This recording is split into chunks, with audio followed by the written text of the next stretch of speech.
अस्सलाम वालेकुम and a very good evening. सियासी चैलेंजेस तो एक तरफ, लेकिन पिछले 2 रोज से इस वक्त पूरे पाकिस्तान में बहस ये चल रही है कि आया supreme court, Islamabad high court और ट्रायल कोर्ट्स क्या एक पेज पर मौजूद हैं। बज़ाहिर ऐसा होता हुआ हमें नजर नहीं आता, खास तौर पर एक ऐसे मौके पर जब तोशाखाना के फैसले के हवाले से सुप्रीम कोर्ट में कल के जो रिमार्क्स थे, और बड़े इंपॉर्टेंट रिमार्क्स थे, जिसमें न सिर्फ एक को बल्कि 2 कोर्ट्स को इशारतन कन्वे किया गया है कि आप सही लाइन और सही ट्रैक के ऊपर नहीं चल रहे, और अगर आपने उसमें तब्दीली नहीं की तो यकीनन या तो आपको तब्दील कर दिया जाएगा या फिर ट्रैक्स को तब्दील कर दिया जाएगा। सुप्रीम कोर्ट के चीफ जस्टिस साहब उमर अता बंदयाल साहब की तरफ से कल बड़ा क्लियर कहा गया है कि चेयरमैन पीटीआई को तोशाखाना केस में बिल्कुल सुना नहीं गया और बगैर सुने सजा दी गई है। ये बड़ा इंपॉर्टेंट रिमार्क्स है। और इसके अलावा उन्होंने ये भी कहा है कि बादी नज़र में ट्रायल कोर्ट का जो फैसला है उसमें गलतियां मौजूद हैं, लेकिन उसमें हम फिलहाल मदाखलत नहीं करेंगे, यानी कि आगे चलकर ये मदाखलत की जा सकती है। ये सारे रिमार्क्स एक ऐसे वक्त में सामने आ रहे हैं जब इस्लामाबाद हाई कोर्ट के अंदर तोशाखाना ट्रायल केस का जो फैसला है उसके खिलाफ पीटीआई जा चुकी है, और ये वही पीटीआई है जिसने इस्लामाबाद हाई कोर्ट के चीफ जस्टिस के ऊपर बहुत से संगीन इल्ज़ामात और सवालात उठाए हैं, और यहाँ तक कह दिया है कि वो चीफ जस्टिस साहब पीटीआई के मुकदमात सुनने से इज्तनाब करें और उनके तमाम केसेस को लाहौर हाई कोर्ट और पेशावर हाई कोर्ट में शिफ्ट कर दिया जाए। अब ऐसे पूरे सिनेरियो में लगता यह है कि पीटीआई चेयरमैन के लिए या तो अगले आने वाले दिनों में रिहाई की नवीद सुनाई जा सकती है, या फिर ये तमाम कोर्ट्स आपस में दस्तो गरेबा हो सकती हैं, लेकिन यकीनन आने वाले दिनों में ये वाज़ेह ज़रूर हो जाएगा। अब किस हद तक इसके ऊपर हमें अदलिया के जो तबके हैं मुख्तलिफ, वो हमें डिवाइडेड नज़र आते हैं। जिस तरह पाकिस्तान बार कौंसिल ने आज बड़ा क्लियर कहा है कि जो इस्लामाबाद हाई कोर्ट में ज़ेरे इल्तिवा मामलात हैं उसके ऊपर चीफ जस्टिस साहब और सुप्रीम कोर्ट के लेवल के ऊपर कमेंट्स आना या रिमार्क्स आना बज़ाहिर उनके काम में मदाखलत है। तो लगता यह है कि अदलिया और उसमें बिल्कुल नीचे तक भी ग्रुप बंदी बड़ी वाज़ेह हो रही है। इसी पर प्रोग्राम के पहले हिस्से में हम बात करेंगे, और उस पर बात करने के लिए सीनियर वकील कानूनदान हमारे साथ मौजूद हैं सलमान अकरम राजा साहब। सलमान साहब, sir thank you so much for joining. Sir, सबसे पहला सवाल मैं आपसे ये करना चाहूँगी कि सुप्रीम कोर्ट ने गुज़िश्ता रोज़ जो रिमार्क्स दिए उसके ऊपर पाकिस्तान बार कौंसिल ने भी कह दिया है कि इस्लामाबाद हाई कोर्ट के काम में मदाखलत करना इसे तस्वुर किया जाएगा, और एक ऐसे मौके के ऊपर जब वहाँ पर केस चल भी रहा है और ख़ुद उनके चीफ जस्टिस के ऊपर भी सवालात उठाए जा रहे हैं उस पीटीआई की तरफ से जो कि वहाँ पर दरखास्तें लेकर गई हुई है। ऐसे मौके पर क्या सुप्रीम कोर्ट को इंटरवीन करना चाहिए और क्या उनका इंटरवीन करना बनता है? नहीं, प्रेशर में लाने की बात नहीं है। देखें, सुप्रीम कोर्ट अगर चाहती तो फैसला खुद भी कर सकती थी। इस मामले में मेरी नज़र में बहुत ही फाश गलतियां हुई हैं ट्रायल के हवाले से। देखिए, जब एक मुकदमे में ये बात सामने आ गई सुप्रीम कोर्ट के कि मुल्जिम को दिफा का हक ही नहीं दिया गया, दिफा के गवाह पेश करने का हक नहीं दिया गया, उसके वकील को बहस नहीं करने दी गई, दीगर इसमें तकनीकी मामलात भी थे, जिस तरीके से ये कंप्लेंट इलेक्शन कमीशन की तरफ से दायर हुई, कानून के कुछ लवाजमात हैं उनको पूरा नहीं किया गया था। ये तमाम मामलात इतने संगीन नौयत के हैं कि अगर सुप्रीम कोर्ट चाहती तो खुद फैसला कर सकती थी, क्योंकि दौरान ट्रायल ये दरखास्तें दायर की गई थी। सुप्रीम कोर्ट को कहा गया था कि जो कुछ हो रहा है ये ठीक नहीं हो रहा, हमें गवाह पेश नहीं करने दिए जा रहे। जो सवालात खुद हाई कोर्ट ने मुरतब करके ट्रायल कोर्ट को भेजे थे, इन सवालात के जवाब दिए जाएं, क्या ये मुकदमा ठीक तरीके से दायर हुआ, क्या 120 दिन की जो बंदिश है कानून में उसका इतलाक इस मामले पे होता था, नहीं होता था। ये तमाम मामलात थे जिनको बिल्कुल नजरअंदाज किया ट्रायल कोर्ट ने और एक फैसला सुना दिया। तो सुप्रीम कोर्ट अगर चाहती तो कल इस फैसले को खुद का लदन करार दे सकती, लेकिन चूंकि फैसला आ गया था और उसके खिलाफ एक अपील इस्लामाबाद हाई कोर्ट में दायर कर दी गई थी, इसलिए सुप्रीम कोर्ट ने ये मुनासिब समझा कि हाई कोर्ट को मौका दिया जाए कि वो अपील का फैसला कर दे। और जो बहस सुप्रीम कोर्ट के सामने हुई थी उस बहस की बुनियाद पे सुप्रीम कोर्ट ने कुछ अपने उबूरी नौयत के तासुरात का इजहार किया, लेकिन किसी तरह से भी हाई कोर्ट के हाथ नहीं बांधे। हाई कोर्ट के सामने है सारा मामला। जो शिकायत सुप्रीम कोर्ट के सामने रखी गई थी वो अब चूंकि फैसला आ गया है ट्रायल कोर्ट का, वो तमाम नुकात जो हैं अब इस्लामाबाद हाई कोर्ट के सामने भी हैं। आज बहस हुई, कल मजीद बहस होगी, और जो भी फैसला होगा इस्लामाबाद हाई कोर्ट का उसके खिलाफ फिर अपील सुप्रीम कोर्ट में जाएगी, और जो मौजूदा दरखास्तें सुप्रीम कोर्ट में हैं वो बहरहाल सुप्रीम कोर्ट के पास हैं।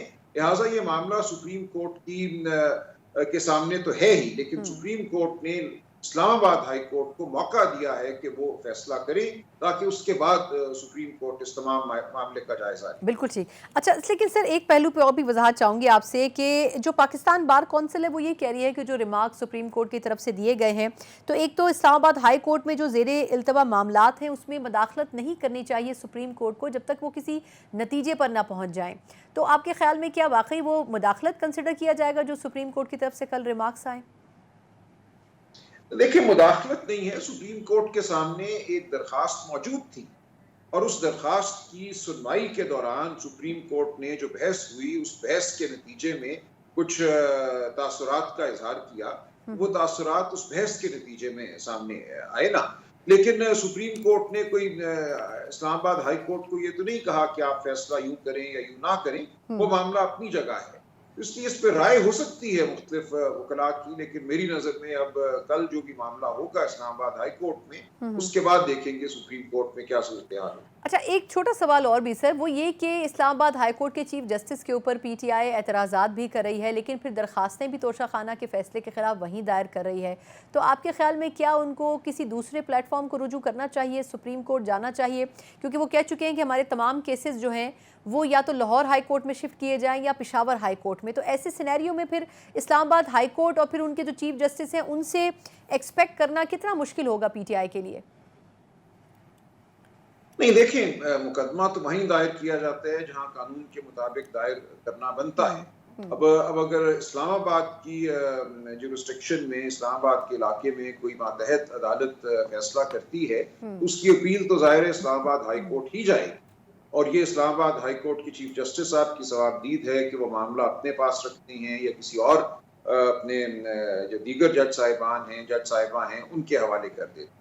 लिहाजा इसमें तो कोई तजाद नहीं है। अगर कोई पीटीआई का शख्स या पीटीआई बतौर जमात कोई शिकायत रखती है तो शिकायत अपनी जगह, लेकिन बहरहाल मुकदमात तो वहीं जाएंगे जहां उनकी समाअत का इख्तियार कानून के मुताबिक है, और वो इस्लामाबाद हाई कोर्ट ही है। सुप्रीम कोर्ट चाहे तो तमाम मामला को उठाकर इस्लामाबाद हाई कोर्ट से लाहौर हाई कोर्ट या पेशावर हाई कोर्ट मुंतकिल कर सकती है, लेकिन ये इंतहाई गैर मामूली सूरत हाल होगी और गालिबन इस हवाले से कोई दरखास्त है सुप्रीम कोर्ट के सामने। लिहाजा ये दोनों बातें साथ साथ चल सकती हैं। बिल्कुल ठीक। अच्छा सर, आपकी मौजूदगी का फ़ायदा उठाते हुए मैं एक और पहलू पे भी आपका कमेंट चाहूँगी, वो ये कि कल मरियम नवाज़ साहिबा ने भी और फिर नवाज़ शरीफ साहब ने भी गुफ्तगू की और चीफ जस्टिस जैसा जो बहुत ही एक बड़ा ओहदा है उसके ऊपर उन्होंने जो कमेंट्स किए, मैं उस पर आपका कमेंट चाहूँगी कि नवाज शरीफ साहब कह रहे हैं सर कि जो चीफ जस्टिस हैं वो तोशा खाना से लेकर अलकादिर ट्रस्ट तक जो करप्शन में शख्सियत मुलव्वस है उनको बचाने के लिए सरगर्म है।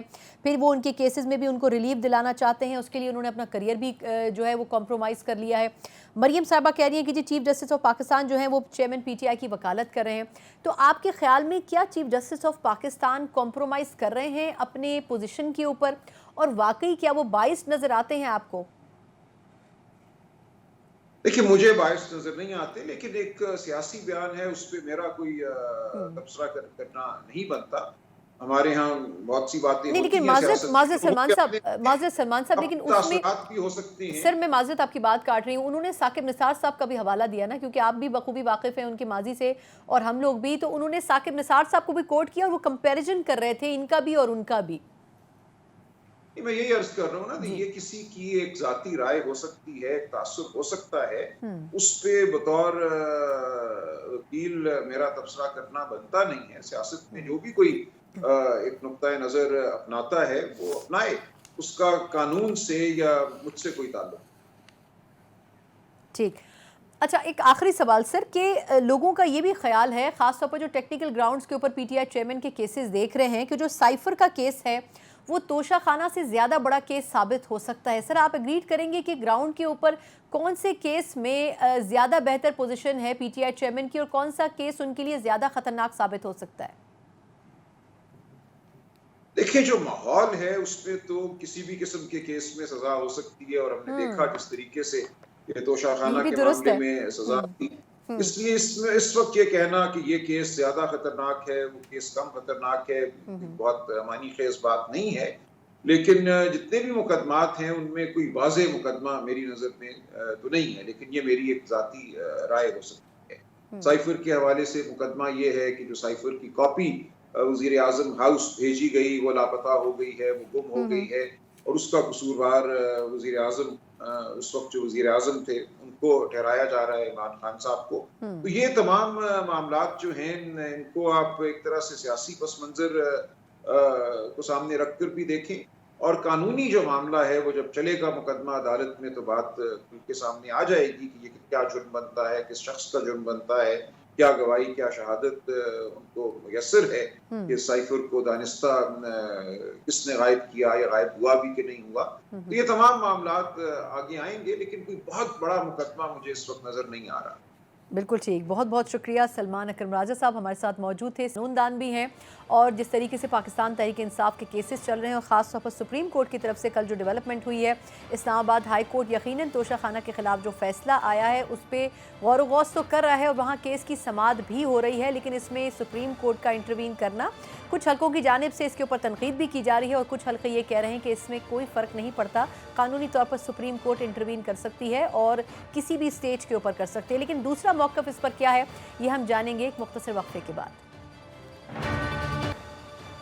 ब्रेक के बाद एक बार फिर आपको खुशामदीद कहते हैं। जिस तरह प्रोग्राम के पहले हिस्से में हमने जिक्र किया कि जिस तरीके से सुप्रीम कोर्ट की तरफ से रिमार्क्स आ रहे हैं और ये कहा जा रहा है कि इस्लामाबाद हाई कोर्ट के हवाले से जहां पे केसेस मुख्तलिफ चल रहे हैं, सुप्रीम कोर्ट इंटरवीन कर रहा है और इसे मदाखलत तस्वुर किया जाएगा, तो कुछ हल्के इस राय से इख्तलाफ करते हैं और कुछ इसके हक़ में बात करते हैं। अब दूसरे हिस्से में प्रोग्राम के हम एक दूसरा पर्सपेक्टिव जान लेते हैं कि आया वाकई सुप्रीम कोर्ट के दायरा इख्तियार में ये आता है या फिर नहीं, और जिस तरीके से ट्रायल कोर्ट का फैसला आया था और उसके बाद एक पूरी कंट्रोवर्सी फैल गई, तो क्या वाकई ट्रायल कोर्ट का जो फैसला है उसको रिवर्स किया जा सकता है? क्या पाकिस्तान तहरीक इंसाफ के जो चेयरमैन हैं उनको आने वाले दिनों में रिहाई मिल सकती है? और जो उनकी सज़ा की मुद्दत थी 5 साल, क्या उसके ऊपर भी क्वेश्चन उठते हैं, क्या उसको भी ख़त्म किया जा सकता है उनकी नाअहली को? इस पर हम डिटेल में बात करेंगे और हमारे साथ जो गेस्ट मौजूद हैं, वाइस चेयरमैन हैं पाकिस्तान बार काउंसिल हारून रशीद साहब। हारून साहब sir, thank you so much for joining. Sir, सबसे पहले तो ये बताइएगा कि पाकिस्तान बार काउंसिल भी ये कह रही है कि सुप्रीम कोर्ट से इस किस्म के रिमार्क्स आना इस्लामाबाद हाई कोर्ट के काम में मदाखलत है, लेकिन सर कुछ लोग तो कह रहे हैं कि ऐसा नहीं है। अभी इससे पहले सेगमेंट में सलमान अकरम राजा साहब थे, उन्होंने कहा कि हर मौके के ऊपर सुप्रीम कोर्ट जो है वो इंटरवीन कर सकती है। आपकी क्या राय है सर इस पर? देखें, ये तो सुप्रीम कोर्ट के इख्तियार तो बहुत ज़्यादा हैं। सुओ मोटो के इख्तियार होते हैं, अपील के इख्तियार होते हैं सुनने के। जहाँ तक अंडर ट्रायल या सुप्रीम कोर्ट के अलावा किसी कोर्ट में कोई मैटर पेंडिंग है, तो वहाँ पे सुप्रीम कोर्ट को ये यानी कि लीगली सुप्रीम कोर्ट ने कभी ये ऑब्जर्वेशन नहीं दी कि एक कोर्ट ने अगर सज़ा दी या बरी किया तो दूसरी कोर्ट में अपील पेंडिंग है और सुप्रीम कोर्ट ये कहे जी कि लोअर कोर्ट ने फैसला ठीक नहीं किया, ना कि सुप्रीम कोर्ट के पास तो ये मैटर पेंडिंग ही नहीं है कि अपील जो है वो हाई कोर्ट में पेंडिंग है। उनकी जो बाकी एप्लीकेशंस बेल की और बाकी एप्लीकेशंस हैं वो सारी हाई कोर्ट में पेंडिंग है। अब हाई कोर्ट ने डिसीजन करना है और उस डिसीजन से पहले ही अगर सुप्रीम कोर्ट ये कह दे जी कि लोअर कोर्ट ने, ट्रायल कोर्ट ने जो फैसला दिया है वो ठीक नहीं है, तो ये सुप्रीम कोर्ट को ये बात इसलिए नहीं कहनी चाहिए कि ऑलरेडी हाई कोर्ट में एक मैटर पेंडिंग है, उसमें ये देखा जाएगा ये फैसला गलत है या सही है। सुप्रीम कोर्ट की इस ऑब्जर्वेशन से हाई कोर्ट में के सामने जो अपील है उसमें इंटरफेरेंस हो रही है और या जो कोर्ट जिस कोर्ट ने फैसला दिया है उसको उन्होंने कह दिया जी ठीक नहीं है, तो उसमें किसी एविडेंस के बगैर ही उन्होंने ऑब्जर्वेशन दी है, जिसका इफेक्ट ये होगा कि अंदर ट्रायल कोर्ट में अगर हाई कोर्ट रिमांड कर देती है लोअर कोर्ट को, तो लोअर कोर्ट सुप्रीम कोर्ट की इस ऑब्जर्वेशन को फिर भी कंसिडर करेगी कि ये केस जो है वो सुप्रीम कोर्ट के, क्योंकि ऑब्जर्वेशन ऑलरेडी दी हुई है और एविडेंस तो वही रहेगी, तो उसमें अफेक्ट करती है ये बात मुल्क की सबसे हारून बड़ी। साहब ये भी फरमाएगा कि अभी ये भी पता चला है कि ख्वाजा हारिस साहब जो हैं उन्होंने भी पाकिस्तान तहरीक इंसाफ की जो लीगल टीम है उससे अलहदगी इख्तियार कर ली है और उसकी एक बड़ी वजह ये थी कि जो इस्लामाबाद हाई कोर्ट के चीफ जस्टिस के ऊपर एतराज़ उठा रही थी पीटीआई वो इसके ख़िलाफ़ थे। तो आपके ख्याल में ये कितना मुश्किल होगा पीटीआई की लीगल टीम के लिए, और अगर इतना सीनियर वकला इस किस्म के स्टेटमेंट्स के ऊपर और पॉइंट्स के ऊपर छोड़ रहे हैं, तो फिर क्या पीटीआई अपने केसेस को डिफेंड कर सकेगी? क्योंकि कहने वाले कह रहे हैं कि ये जो तोशा खाना है इससे ज़्यादा बड़ा मसला साबित होंगे साइफर के हवाले से केसेस जो कि ऑफिशियल सीक्रेट एक्ट के तहत दर्ज किए गए हैं और 9 मई के हवाले से जो मुकदमात हैं, तो फिर पीटीआई कैसे टैकल अप करेगी सर इनके साथ?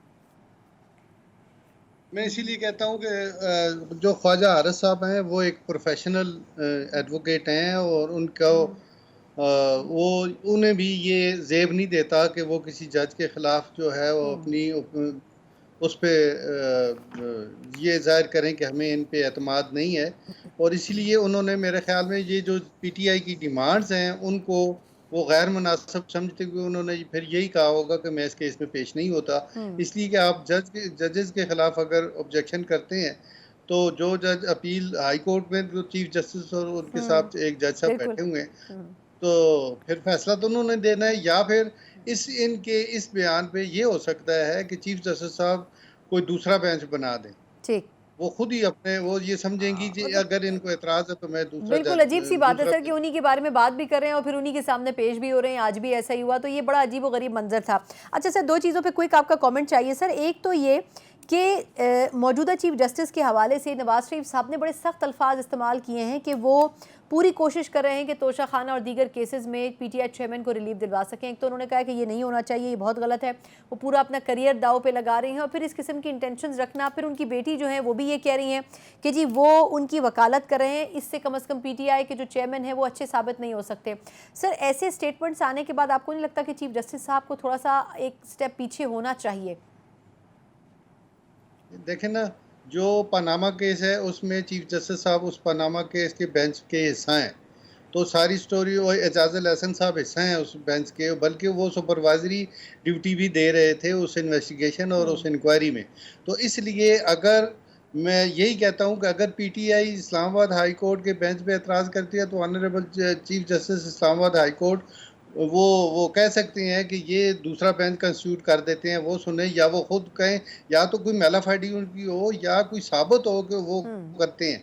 ये तो सिर्फ डिले करने की वजह से कर रहे हैं। और अगर मियां नवाज शरीफ साहब ने जो ऑब्जर्वेशन अपनी दी है, उनकी एक हिस्ट्री है, उनका एक रिकॉर्ड है, तो उसके लिए चीफ जस्टिस साहब को ये मुनासिब होगा कि कोई ऐसे जजेस बिठाएं या फुल कोर्ट जजेस बना के उनका फैसला करवा दें। नहीं तो ये तो देखें ना मुल्क किस हालात में है, मईशत की क्या हालात है, अपना सर सिक्योरिटी की उसका तो क्या कोई हालात पुरसाने है। हाल नहीं है, लेकिन चलिए आपने मुल्क के हालात की बात की है तो जाते जाते एक सवाल मैं करना चाहूँगी।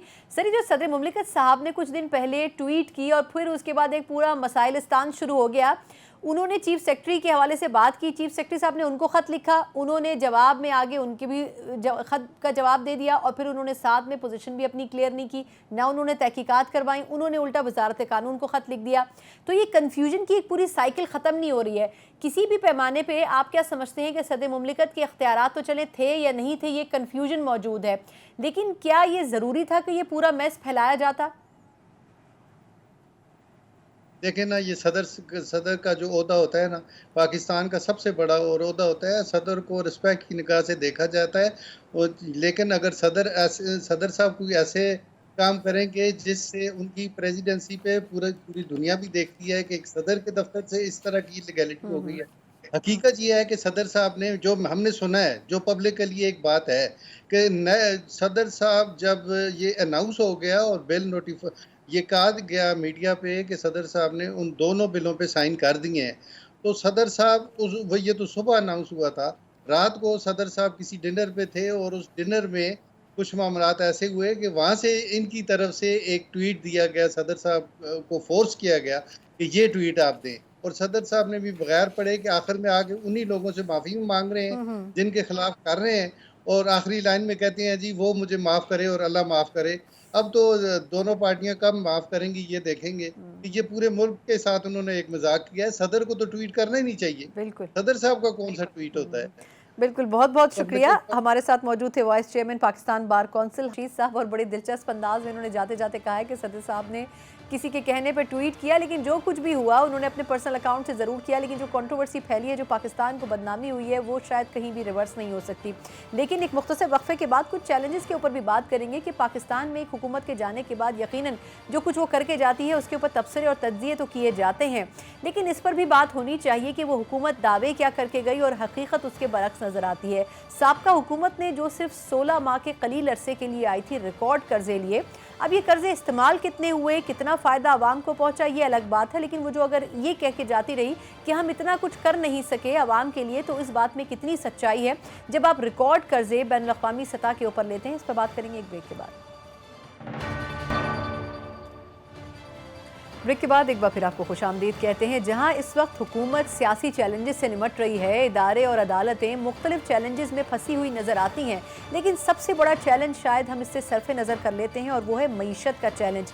दहशतगर्दी भी एक अहम फैक्टर ज़रूर है, लेकिन अगर मईशत किसी मुल्क की अच्छी ना हो तो ना तो आप अपने पैरों पर खड़े हो सकते हैं और ना ही आप बैनुल-अक़वामी इदारों को अपने मुल्क में फंडिंग के लिए, इन्वेस्टमेंट के लिए ला सकते हैं। और एक ऐसे वक्त में जब आपके पास अपने डेली उमूर को चलाने के लिए भी पैसे मौजूद ना हो ख़जाने में, तो उसमें अगर आप ये सोचें कि आप कर्जा लेके मुल्क को चलाएंगे तो फिर वही हाल होता है जो कि पाकिस्तान का बड़े अरसे से है। इस सेगमेंट में हम ज़रा बात करेंगे कि जो हुकूमत अभी गई है उसने जाते जाते कुछ रिकॉर्ड भी कायम किए हैं जो कि अच्छाई के हवाले से नहीं लेकिन कर्जा लेने के हवाले से ज़रूर थे।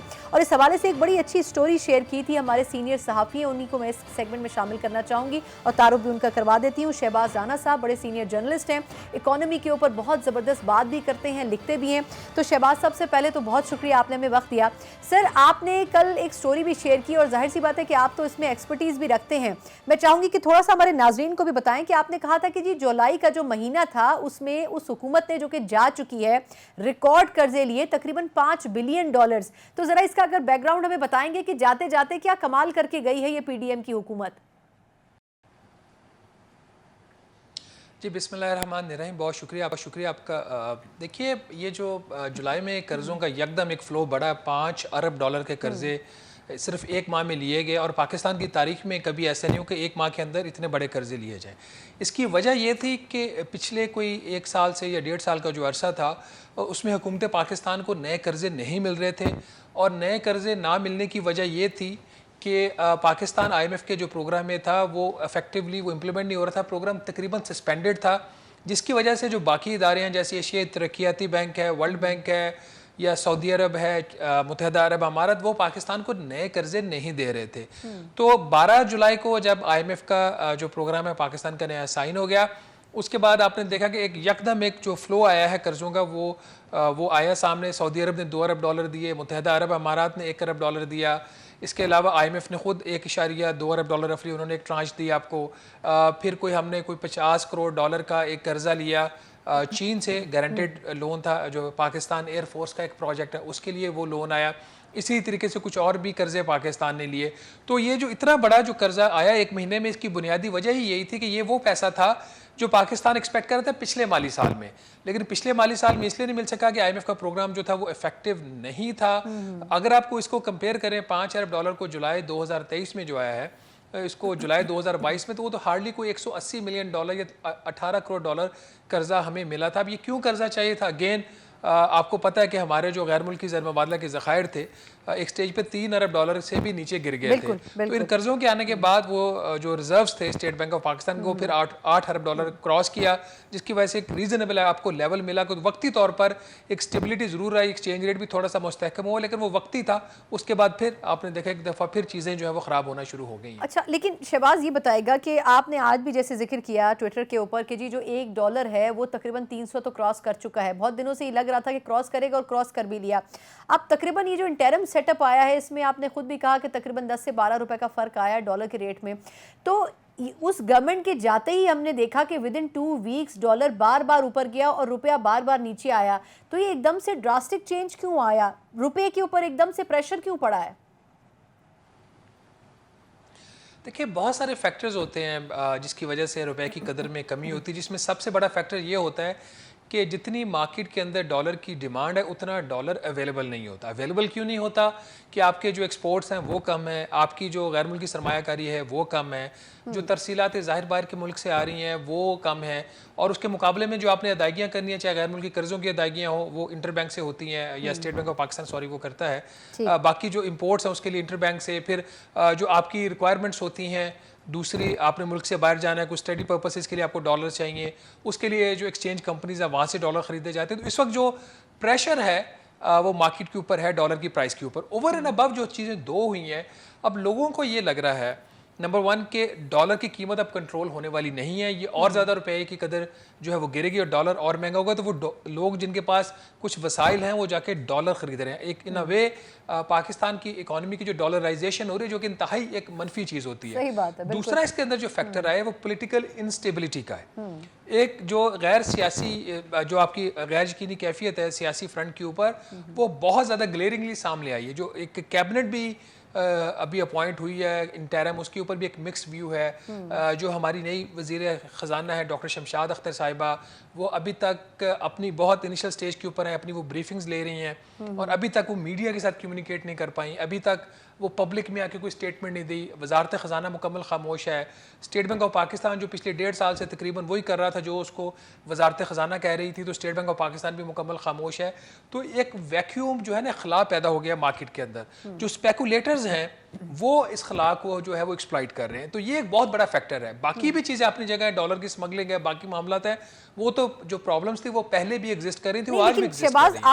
आपने जो स्मगलिंग की तरफ इशारा किया, पैदा हो रहा है। माजरत आपकी बात काट रही हूँ, बात दुरुस्त है कि वैक्यूम मौजूद है और पाकिस्तानी गवर्नमेंट इस पर कोई इनिशिएटिव लेती नजर नहीं आती, लेकिन जिस तरह आपने भी स्मगलिंग की तरफ इशारा किया, हमें भी पता है कि कितने करोड़ों डॉलर जो हैं वो पाकिस्तान से अफगानिस्तान रोजाना जा रहे हैं। हम वहां पर ब्लॉकेज क्यों नहीं कर सकें जहां जहां हम डॉलर की एटलीस्ट जो एग्जिट है उसको कंट्रोल कर सकें? डॉलर आना तो अच्छी बात है, लेकिन डॉलर जिस तरह निकल रहा है वो भी तो हमारे लिए बहुत मुश्किल सूरत हाल है। देखिए, ये एक ऐसा सवाल है जिसका जवाब शायद पाकिस्तान की जो सिक्योरिटी एजेंसीज हैं वही दे सकती हैं, लेकिन बेतहाशा मीटिंग्स हुई हैं, आइंदा भी होंगी, अब भी हो रही हैं, जिसमें ये वजह जानने की कोशिश की जा रही है कि जी डॉलर की स्मगलिंग कितनी हो रही है। माजी में जितने भी फाइनेंस मिनिस्टर्स आए उन्होंने इसके ऊपर मीटिंग्स की और सबको एक ही तरह का जवाब दिया जाता है।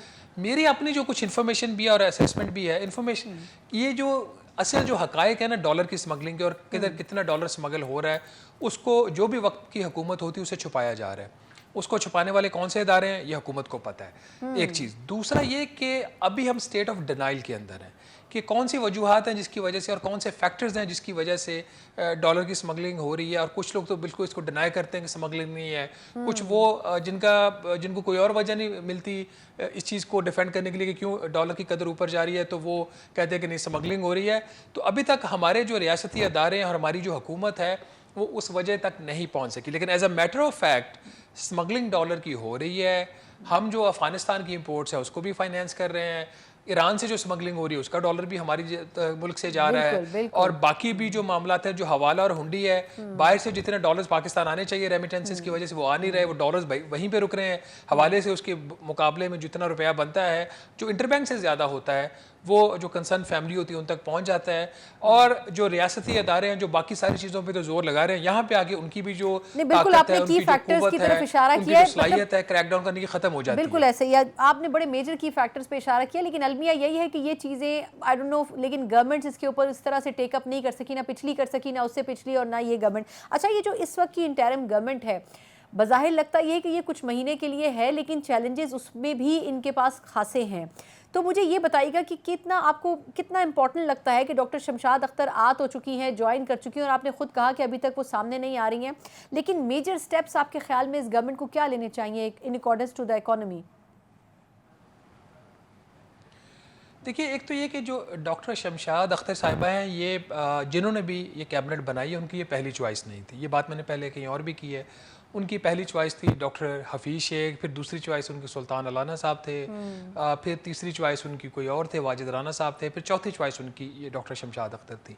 जब ऊपर वाले 3 कैंडिडेट्स जो थे वो किसी वजह से वो नहीं आ सके तो इनको लगाया गया, एक चीज़। दूसरा, क्या इनकी प्रायोरिटीज़ होनी चाहिए, क्या नहीं होनी चाहिए, ये इन सबको पता है। मतलब कोई ऐसी नई चीज़ हम इनको नहीं बता सकते। हमारे पास तो वो इन्फॉर्मेशन भी नहीं होती जो इन लोगों के पास है। हम तो हमारे पास तो एक लिमिटेड इन्फॉर्मेशन होती है जिसके ऊपर हम अपने एनालिसिस कर रहे होते हैं और काम कर रहे होते हैं। ये तो बिल्कुल सिस्टम के अंदर बैठे हुए, इनको मेरे से आपसे हम सबसे ज़्यादा बेहतर पता क्या करना है। क्या इनमें विल है काम करने की? यस, डॉक्टर शमशाद अख्तर साहिबा में विल है, वो कर सकती हैं काम। मुझे उनकी विल के ऊपर, उनकी जो कैपेसिटी है टू वर्क, उस पर मुझे नहीं है। क्या उन्होंने आते ही जो तरीक़ेकार अपनाया काम करने का, क्या वो ठीक है? मेरे जो इनिशियल जो असेसमेंट है 1 हफ्ते की, उनके तरीक़ेकार में काफ़ी खामियाँ हैं। उनको अपना तरीक़ेकार बदलना पड़ेगा, उनको प्रोएक्टिव होना पड़ेगा, और शायद हम थोड़ा सा उनसे अर्ली ये चीज़ एक्सपेक्ट कर रहे हैं कि वो प्रोएक्टिव हो। उनको प्रॉबेबली अभी she just trying to understand कि जो क्राइसिस है उसका मैग्नीट्यूड कितना है, ये कितना बड़ा बहरान है जिसका उनको सामना करना पड़ा है। तो लेट्स होप, मेरा ख्याल अगले एक हफ्ते में देखते हैं लेकिन अपनी वो शहबाज, सॉरी स्ट्रेटजी मैं आपकी सामने बात लेके आए। काट रही हूँ, मुझे सिर्फ मैं एक्चुअली जानना ये चाह रही हूँ कि अदर देन शमशाद अख्तर, वैसे इस गवर्नमेंट के पास अगर हम ये कहें कि टॉप 3 प्रायोरिटीज़ ये होनी चाहिए इकोनॉमी के लिए कुछ बेहतर हो सके, ताकि तो वो इनिशियल स्टेप्स आपके जहन में क्या हैं कि वो क्या हो सकते हैं? देखिए, मैं बड़ा फ्रैंकली आपको बता रहा हूँ, ये निगरान काबीना से, ये निगरान हुकूमत से कोई बहुत बड़ी एक्सपेक्टेशन करना मेरा ख्याल को मुनासिब बात नहीं है। ये डे टू डे के लिए आए हैं, ये इतने एक्सपीरियंस लोग नहीं है चंद एक को छोड़ के। Even prime minister of Pakistan की ये गालिबन पहली बड़ी उनकी इस तरह की कोई उनकी जॉब है।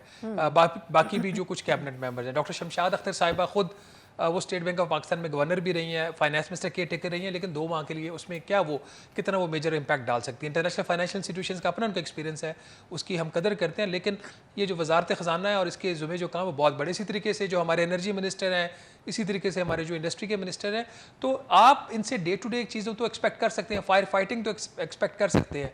इनसे ये एक्सपेक्ट करना कि रेडिकल चेंजेस लाएंगे इकोनॉमिक फ्रंट के ऊपर, पाकिस्तान की इकॉनमी की जो प्रोडक्टिविटी है वो ख़त्म होती जा रही है, उसको ये रिवाइव करेंगे, नहीं कर सकते। 9 का मैंडेट है, 9 के पास टाइम है। ये बाकी जो एनर्जी सेक्टर के बहरान उनको उसको ख़त्म नहीं कर सकते। ये टैक्सेशन के फ्रंट के ऊपर कोई बहुत ज़्यादा बड़ी चीज़ें नहीं कर सकते। इसी तरीके से और एक्सपोर्ट्स को फौरी तौर पर ऐसा कोई स्ट्रैटेजी दे के उसको नहीं बढ़ा सकते। इनसे हमें जो उम्मीद करनी चाहिए वो सिर्फ ये करनी चाहिए कि ज़्यादा ख़राबी मत पैदा होने दें, जो इनके ज़िम्मे काम लगा है उसको ठीक करें। स्टेट बैंक ऑफ पाकिस्तान अपना काम इफेक्टिवली करे, वजारत ख़जाना अपना काम इफेक्टिवली करे, जो एनर्जी मिनिस्ट्री अपना काम इफेक्टिवली करे, चोरी रोके बिजली की। कोई हम इनसे कोई स्ट्रेटेजी, कोई लॉन्ग टर्म प्लान नहीं मांग रहे, ये कम से कम जो ऑपरेशनल लेवल की चीज़ें हैं ये वही सीधी रखें, उनको मज़ीद उनमें ख़राबी पैदा होने से रोक लें, तो इनकी बहुत बड़ी कामयाबी होगी। बिल्कुल ठीक, बहुत बहुत शुक्रिया। शहबाज राना साहब हमारे साथ मौजूद थे, सीनियर तज्जिया इकोनॉमी के ऊपर एक्सपर्ट भी हैं, और इनकी तरफ से जो एक बड़ा इंपॉर्टेंट पॉइंट था कि इस गवर्नमेंट से बहुत ज़्यादा एक्सपेक्टेशन नहीं करनी चाहिए, लेकिन जो फर्स्ट चैलेंजेस हैं कम से कम उनकी एग्जीक्यूशन या उनसे निपटने का जो अंदाज़ है वो दुरुस्त होना चाहिए, जो कि अभी तक हमें इस काबीना में नज़र नहीं आता है। और यकीनन इस निगरान सेटअप को, जो कि एक महदूद मुद्दत के लिए है, चैलेंजेस में जो चीज़ें सामने मौजूद हैं टेबल पे, उसमें सबसे सरफहरिस्त मईशत होना चाहिए, क्योंकि अगर आपकी मईशत बेहतर नहीं है तो यकीनन आप अपने पैरों पर ना तो खड़े होंगे और ना ही आप दूसरे मुल्कों से किसी किस्म की कोई डील करने में या मुज़ाकरात करने में या अपने मामलात को आगे बढ़ाने में किसी अच्छी पोजीशन पर जा सकते हैं। लेकिन अब देखना यह है कि ये जो मुख्तसर टीम बनाई गई है निगरान सेटअप में, ये किस हद तक और कितना अच्छा परफॉर्म करती है। इसी नोट के साथ प्रोग्राम से मुझे इजाज़त दीजिए। अल्लाह हाफ़िज़।